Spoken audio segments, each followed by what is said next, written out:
Hey everybody, welcome back to Battle Ready Inc. So EX4 has officially dropped now. We've all got our hands on the product.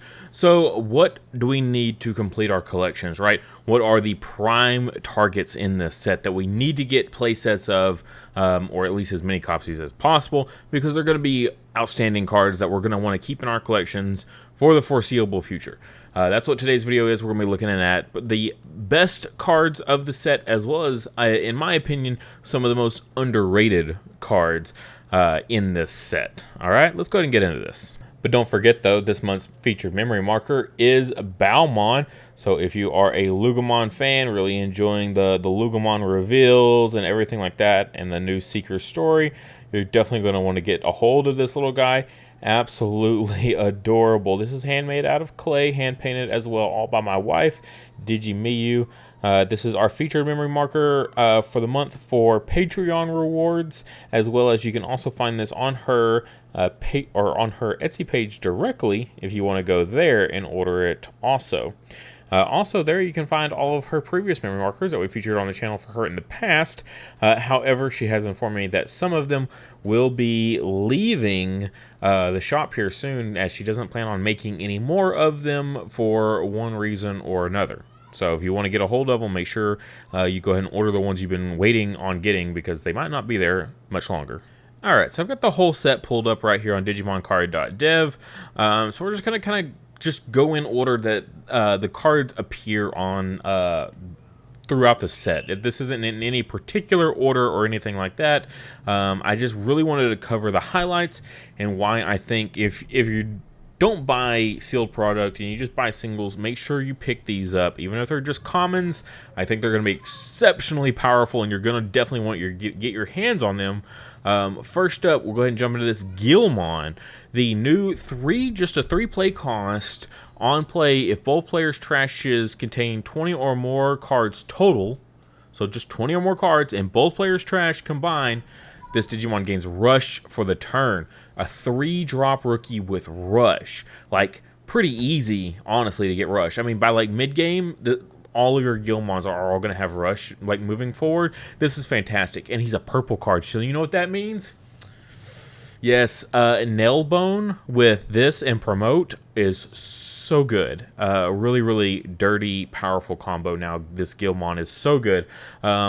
Plenty of games go to where you're going to have 20 or more cards. I mean, that's very, very simple to do, especially combined. Like, that's the big part, is combined. And really, like, make your opponent suffer. Any of those Beelzemon players out there, like, that are still out and about, make them suffer with playing this Gilmon. So I think it's a super, super powerful card. Again, only a common, definitely worth picking up. Super cheap, very, very affordable.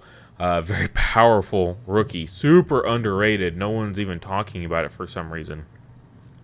Next up, we've got the Mock Galgamon. I think this one's also really great. He fits in with other Mock Galgamons because he's got the kind of a similar inheritable that the other ones have. When attacking, once per turn, if your opponent has 8 or more cards in their hand, unsuspend this Digimon. Again, mid to late game, this is really easy to trigger, so you can get multiple attacks in. The other ones take like special stipulations, like you have to bounce a card, and then they can unsuspend, right? So sometimes the timing might be off. Like, a lot of your bounce effects might be when digivolving, and you need to attack first and then get your bounce to unsuspend, right? So it can be kind of awkward to trigger those. I think this one will be a lot easier to trigger, especially because, again, you're gonna get a lot of those when digivolving effects that are gonna, bounce and stuff like that. So, like, his own also is a when digivolving, return 1 level 4 or lower, which is super underrated. I don't think the other Mock Galgamons are all that great in their main effects, because they're just, I don't know, they don't synergize as well with the strategy, I think, is the big takeaway for me for this guy.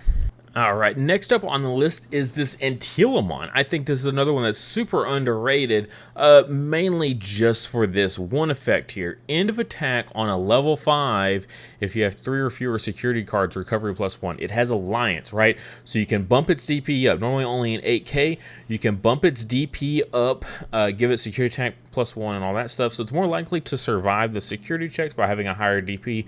And then that end of attack recovery.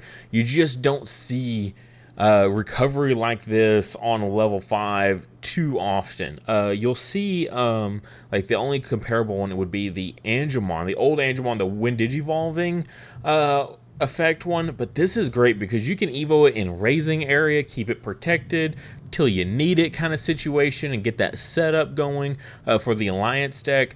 I think it's a really powerful card. That recovery at 3 or fewer security cards end of attack, I think is pretty strong there. And it's also not once per turn for what that matters there. There are cards that unsuspend that exist in this game, including yellow cards.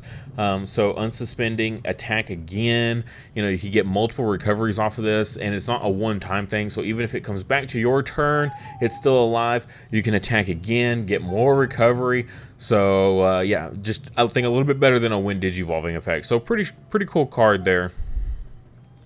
Moving on, though, we're going to jump way down here to the very end of the main Digimon lineup in Ravemon. I know Ravemon's pretty excited. People are talking about it. Like, this one isn't like too under the radar or anything like that. It's not like overly hyped or anything like that. People are just generally excited for it. It's a cool deck. It's a cool strategy.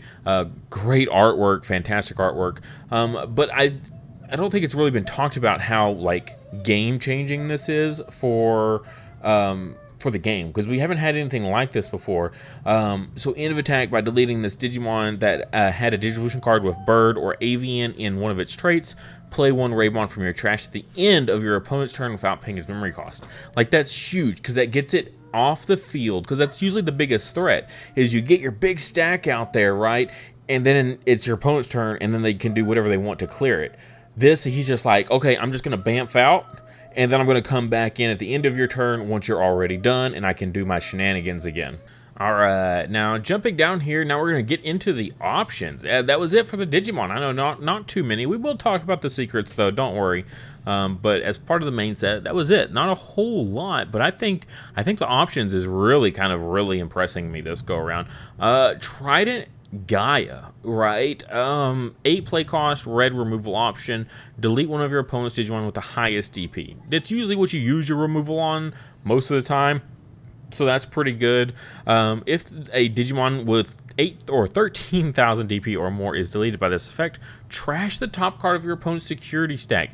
You don't get that a whole lot in this game. Getting just free trashing of security is always super powerful. The effects are very few and far between. You know, there's only, I could probably count all of the trash security cards of my opponents. Let me have a stipulation there. Trash one of my opponent's security cards. I could count it on one hand, you know, the number of cards that do that. So very strong stuff here. I think it's pretty solid. It's not like the plasma shot, or I think it was plasma shot, right, where it could only delete something 13,000 more. No, this is just whatever the highest DP is, pop that thing. Cool. That's usually what I use them on anyway, so we're good there. And then I get that extra bonus potentially, and lots of stuff in the game right now is like at this threshold. Any big stack decks that you're going to use a removal option on typically anyways. Yeah, so I think it's a pretty cool card. Definitely worth keeping an eye out on, and again, picking up just a common. This card's interesting. If I was to like order these in any way, I would put this at the bottom of the list. I did just kind of want to mention it though. I think this is a really fantastic come from behind card. If you're playing this deck, the new Alter S deck, I think this is a cool one of, because it just allows you to like jump right back into the game and just instantly come back in at full power for what your deck strategy is, right? You just go back in with your Alter S all over again. Just if you have the crest, you get to play the other one. If you've got the blitz, you play the other counterpart. Digivolve one of your Gabu or Garuru into a crest from your hand without paying its cost and ignoring Digivolution requirements, so you can just instantly just warp all the way up into your mega no matter what stage you're at. It's not even like, oh, it has to be Gabu into crest. No, if it's like, if you're at level 4, level 5, whatever, you can just instantly jump to it. Doesn't matter what stage you're at. That's really cool, because you can be in an awkward position, especially if they kill your Alter S and it does its shenanigans where it gets to play out the Mega, right? You play out your Mega, cool. And now I have to get a second Mega on field, can be kind of difficult. This is going to help you just get right back into your stack again. So I think that's really cool for the deck. I think it's really, really powerful. Now, if I was to rate the best card in the deck immediately or in the set, immediately following that, I think Heaven's Judgment might take it here. This card in certain decks, Cross as an example, or Hunters, this might be one of the most busted broken cards I think I've ever seen in this game. While you can control a green Digimon or Tamer, you may use this card without meeting its color requirements. Cool. Main, activate the effect below. Cool. The effect below reads, one of your opponent's Digimon gets minus 6,000 DP for turn. That instantly applies no matter what. Then, for each color among Digimon you have in play, activate the below an additional time. Okay, if you're, no matter what deck color you're playing this in, you should instantly, in theory, get another minus 6k. As long as you have a Digimon on field, it's a minus 12k. All right, that's not huge, but you know what? That's pretty solid for a 7 play cost for yellow, minus 12,000 DP. Not too bad. Whew, man. In a cross deck, when you have, you know, your reds, your blacks, you might have Merv out there for some purple. Maybe you dropped a Death X at one point. You know, whatever. You're gonna have, you know, your potential yellow and your Dorus or your Starmons or your Star Swords. You'll have your greens from your Ballistamons. Purple from Ignite. You know, there's lots and lots of colors in that deck. Could you imagine? Could you imagine playing this card while you have a nice spread board and just completely clear anything your opponent could ever hope for? Yeah, this is crazy. And security effect, one of your opponents gets minus 12,000 DP for the round, which is almost a given. That's not bad. Security effect, at least it has a security effect. Often, sometimes these don't even get anything worthwhile. So minus 12k, I'll totally take a minus 12k security effect. Totally okay with that. This card's super good. Really, it can be incredibly busted. I mean, incredibly busted. Like the scenario I just mentioned. Very easily, you know, you're looking at, you know, minus 18, minus 24. And it's, keep in mind, you activate this effect individually. It's not like one guy gets minus 24. No. I keep applying the minus 6 to any target I want. So I could apply the minus 6, you know, 4 times. I could, you know, clear a bunch of rookies, a bunch of level 4s, whatever my opponent's got going on. I can clear a ton of things.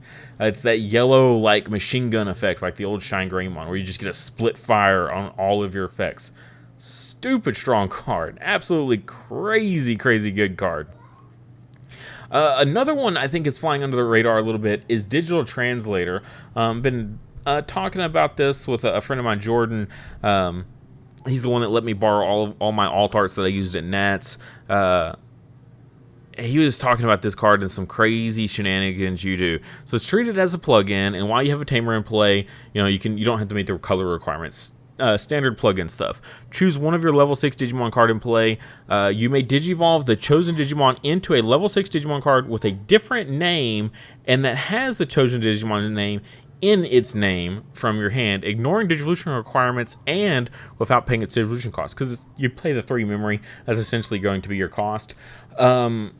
Clearly the design was for like the Sukuyamon decks that like the megas like the Digivolve one after another on top of each other, right? The maid mode and stuff like that. And this allows you to kind of like reset the cycle again, so to speak. But we're talking about it, of course, stupid Greymon decks, War Greymon, Black War Greymon decks. They all have the Greymon in the name, right? So they can just, it's like, oh, let me go Black War Greymon X. Okay, let me play this card. Let me go Black War Greymon. Let me go Black War Greymon X again, right? So you can get multiple megas in one Evo stack. I don't know if you see where I'm going yet on that one, but either way, that's really strong in like a War Greymon deck where you can just keep resetting the chain of events with your X package, right? You just go back into the base form and then you go on to another X. You go into the base form, go into another X, which is kind of neat. Think about that in conjunction with Alter B here. So the when Digivolving effect isn't too crazy here. Digivolve 3, one of your opponent's Digimon. Then choose any number of your opponent's Digimon whose total play cost is 6 or less and delete them.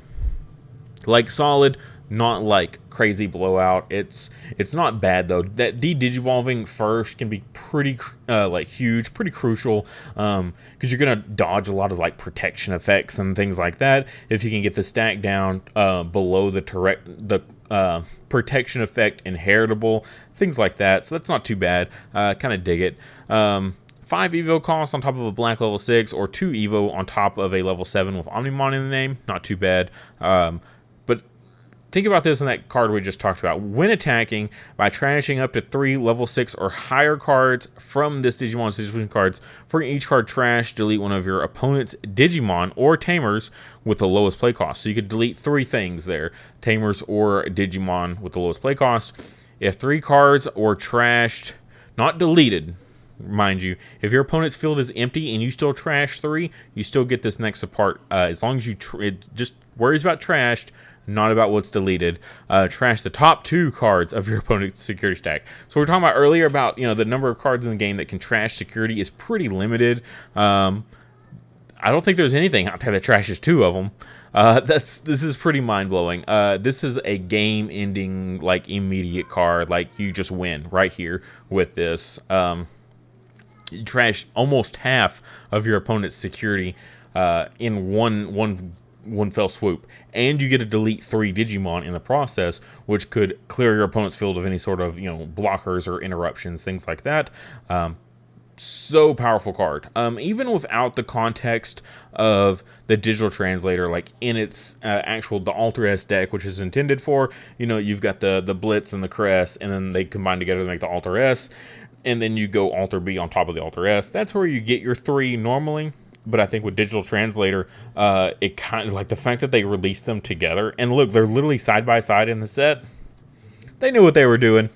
Is very, very strong potential card. I think is a really, really, really strong card. Not really much of a secret there though. Can be kind of tricky to pull off. You can't just slap it down the moment you have a mega. It does require some setup. All right, last card. This isn't really much of a secret here. This card's really popular right now, ShineGreymon Ruin mode. Yes, it's really good in the ShineGreymon deck. However, like in 3 weeks, we get the next set and we get Burst Mode. And Burst Mode is an instant replace to this card, because Burst Mode for ShineGreymon just takes that deck and turns it up like max volume to 11, you know, blow out your speakers. Stupid strong deck with Burst Mode. With this in it, just a good, solid, strong deck. However, I think this is still a great generically useful deck. It can Digivolve on top of any level 6 purple or yellow. And, you know, we love our purple-yellow multicolor level 7s or level 6s as well. Really, really strong stuff, especially like something like Security Control could utilize something like this. I know people just cringed the moment I said that. But, you know, something like your Ophanimon, once you Digivolve it and you get your recovery, you know, besides the on-deletion effect, you don't have too much value left in it. Same with the, what's her name? Oh, man, I'm drawing a blank. The other one that they use. So you get the security tank -1 and they don't get their effects, right? Like, once they like do their wind digivolving and they have their turn, their moment in the spotlight, they're kind of just megas that are just chilling. ShineGreymon would be a great card to like put in with these guys, as well as there's other decks out there. I'm not going to go into too much detail. I don't want to give away other people's deck techs and things like that they've had out there that they've, you know, confided in me. But this can go on some really, really crazy stuff. When Digivolving and on deletion, all of your opponent's Digimon get minus 5,000 DP for the turn. And end of attack, delete this Digimon, delete one of your opponent's Digimon, and recovery 1. Then, if you have a Tamer in play, hatch 1 Digi-Egg to an empty space in your breeding zone. That's a lot going on that end of attack. Like, delete itself, you're going to trigger its on deletion. Really good stuff. Putting a minus 10k on your opponent's field for those not aware, is insane, and it lasts through the turn. That means anything in raising area, level 5 and lower, pretty much isn't going to get promoted, because the moment you promote it at a raising area, the minus 10k hits it and affects it, and it dies instantly. So you're basically, and you can't Evo and then promote, right? Because you're past your breeding phase. Ruin mode really ruins people's day. So a crazy interaction that I learned was that if you have like a searcher rookie, you go on play, reveal the top 3, add something, right? The -3 or the -10 will kill the rookie before the on play effect triggers. That's huge. If you're not, you don't believe me, go ask your judges, whoever. Bandai put it out officially that yes, it dies before the on play search effect triggers. So the moment it hits the field, it instantly dies, no effect.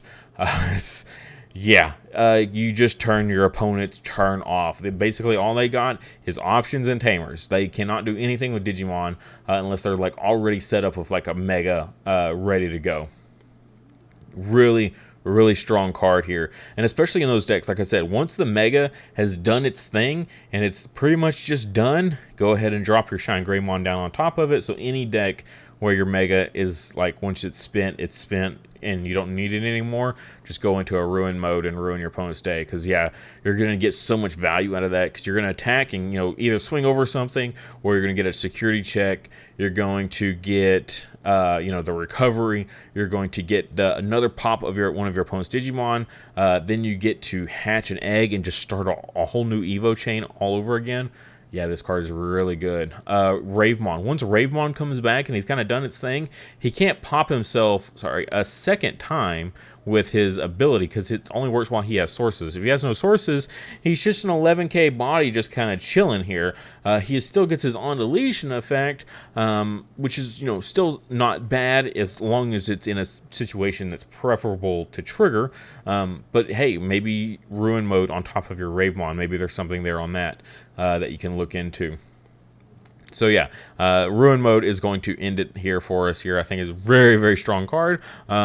Once burst mode comes out, his viability drops tremendously, so his price shouldn't stay up high at all. It should drop pretty quickly, because after burst mode comes out, it's only going to be used in like really niche yellow or purple decks. It's not going to be used in too much else after that.